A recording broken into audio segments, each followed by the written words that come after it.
Leonarda Cianciulli, Italie, 1939. Dans la petite ville de Correggio, en Émilie-Romagne, une femme distribue des gâteaux et du savon artisanal à ses voisins. Ils la trouvent généreuse, un peu excentrique, très attachée à son fils Giuseppe, qui s'apprête à partir pour la guerre. Ils ne savent pas ce qu'il y a dans le savon.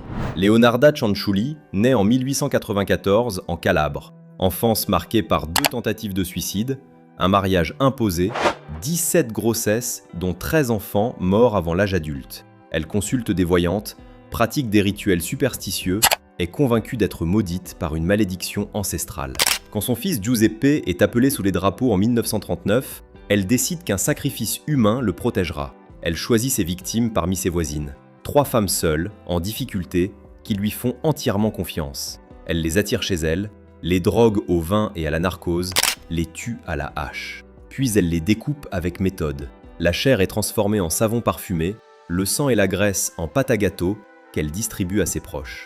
Elle consigne chaque étape dans un journal détaillé, les gestes, les quantités, les temps de cuisson. Arrêtée en 1940, après que la sœur d'une victime alerte la police, Cianciulli avoue sans hésiter, avec une précision glaçante, semblant presque fière de sa rigueur. Déclarée partiellement responsable de ses actes, condamnée à 30 ans de prison et 3 ans en asile psychiatrique. Elle meurt à l'asile en 1970. Son journal de bord est aujourd'hui conservé au musée criminologique de Rome. Certains tuent par peur, par appât du gain, par haine pure. Leonarda Cianciulli tuait par amour maternel, ce qui est peut-être la forme la plus dérangeante de toutes. Aileen Wuornos, Florida, 1989. Les corps commencent à apparaître le long des autoroutes. Des hommes, des inconnus, chacun abattu d'une balle de calibre 22, retrouvés dans les fossés ou les bois de pin. Derrière chaque mort, une femme seule, une prostituée itinérante qui faisait du stop entre les camions. Aileen Wuornos naît en 1956 à Rochester, Michigan. Sa mère l'abandonne à 4 ans. Son grand-père l'abat. À 14 ans, elle est enceinte, probablement d'un... À 15, elle est à la rue, dans les bois derrière la maison familiale.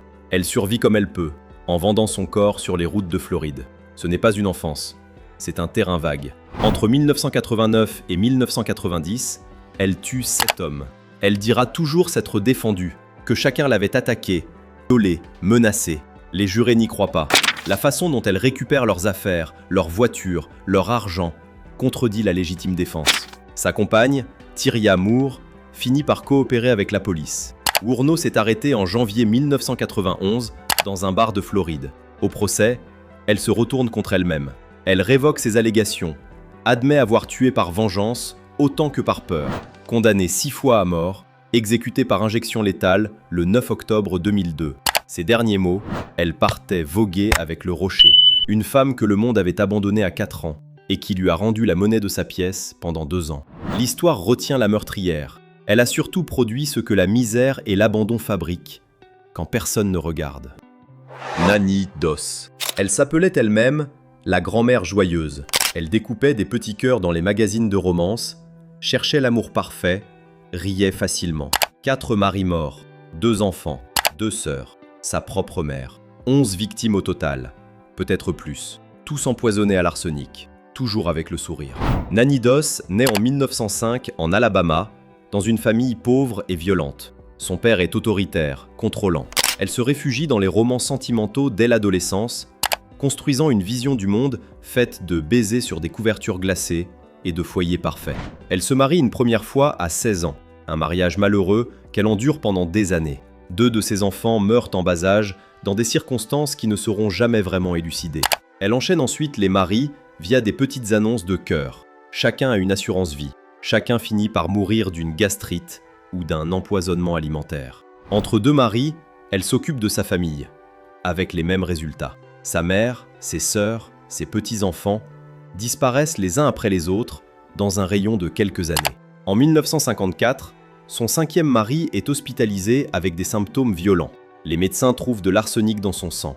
Nanny est arrêtée. Lors de l'interrogatoire, elle rit, plaisante, semble parfaitement détendue. Elle avoue 11 meurtres, tout en s'excusant de n'avoir jamais trouvé le grand amour.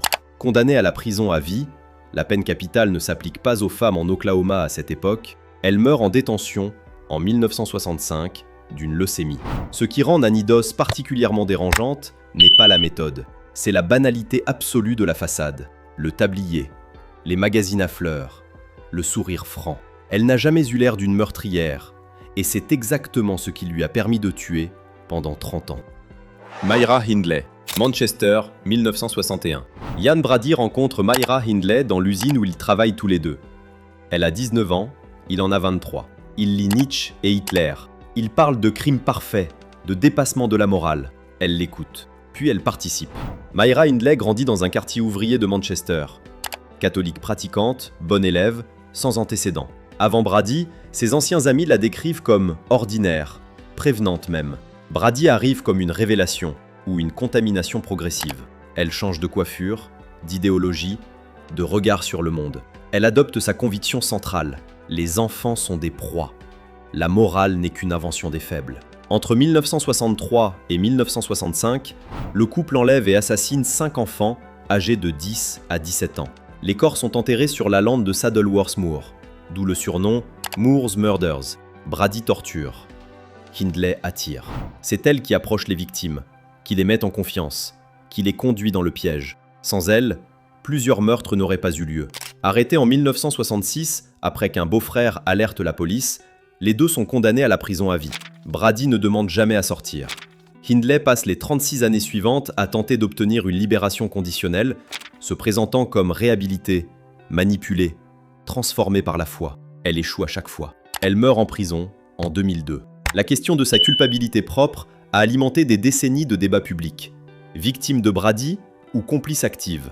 Les enregistrements audio réalisés pendant les séances de torture répondent mieux que n'importe quel avocat. Sa voix y est, elle participe. L'amour ne justifie pas tout, surtout quand il se nourrit d'enfants. Amelia Dyer. L'annonce est simple. Nourrice expérimentée prend en charge nourrisson, pension complète, discrétion assurée. Pour les mères célibataires de l'Angleterre victorienne, c'est une bouée de sauvetage. Pour les bébés qu'elle confie, c'est une condamnation à mort. Amelia Dyer naît en 1837 à Bristol. Infirmière de formation, elle se tourne dans les années 1860 vers le baby farming, une pratique légale consistant à prendre en charge des enfants illégitimes contre rémunération.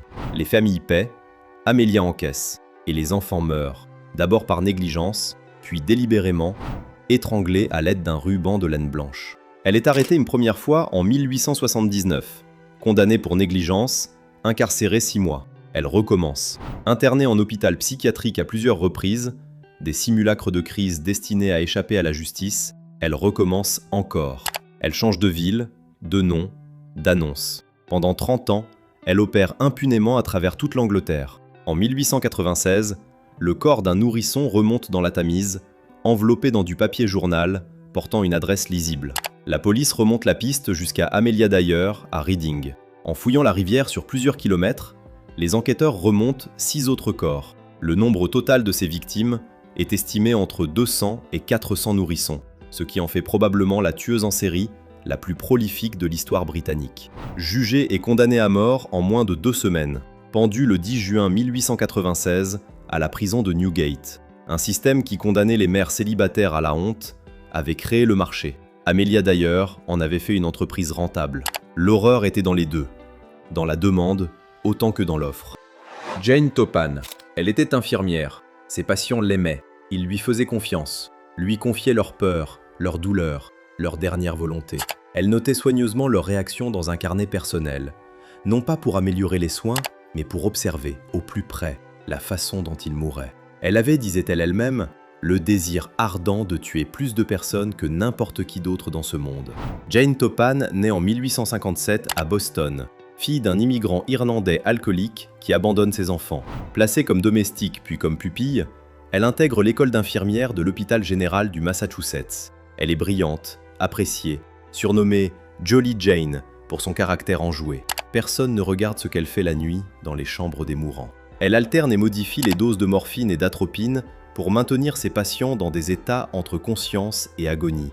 Elle s'allonge parfois à côté d'eux pendant ce passage. Elle est excitée par leur mort. C'est ce qu'elle expliquera elle-même au psychiatre avec une précision clinique déconcertante. On lui attribue entre 30 et 100 victimes, réparties sur 2 décennies dans plusieurs hôpitaux et domiciles privés de Nouvelle-Angleterre. Arrêtée en 1901 après la mort suspecte de 4 membres d'une même famille dont elle était l'infirmière personnelle, Elle avoue rapidement, avec un détachement total. Déclarée non responsable pour aliénation mentale. Internée à l'asile de Taunton jusqu'à sa mort en 1938 à 81 ans. Elle a vécu 37 ans de plus en institution que certains de ses patients n'ont vécu en tout. Le soin comme arme, la confiance comme vecteur. Rarement la blouse blanche avait été aussi mortelle.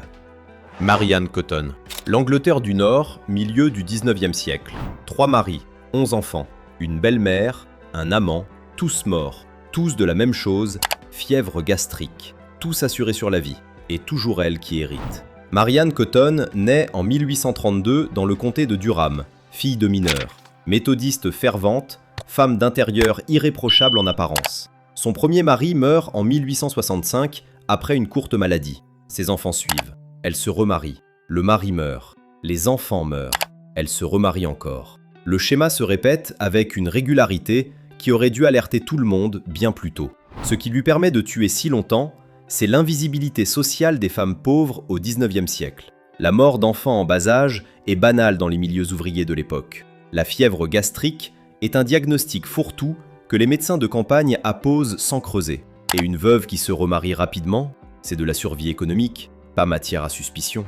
En 1872, un officier de bienfaisance signale la mort suspecte de son beau-fils, Charles Edward. Le médecin local, d'abord peu concerné, finit par pratiquer une analyse poussée. Arsenic. Le corps de son dernier mari est exhumé.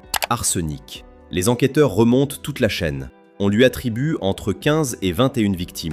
Jugé en 1873 pour le seul meurtre de Charles Edward, suffisant. Condamné à mort. Pendu le 24 mars 1873 à Durham. L'exécution est bâclée. La trappe mal calculée, elle met plusieurs minutes à mourir. Elle avait transformé l'assurance vie en stratégie de survie et le mariage en contrat à durée déterminée. Ce que le système refusait de lui donner légalement, elle le prenait autrement. Pendant 20 ans, cela avait fonctionné. Belle Gunness. Elle pesait plus de 100 kilos, mesurait près d'1,90 m et cherchait mari.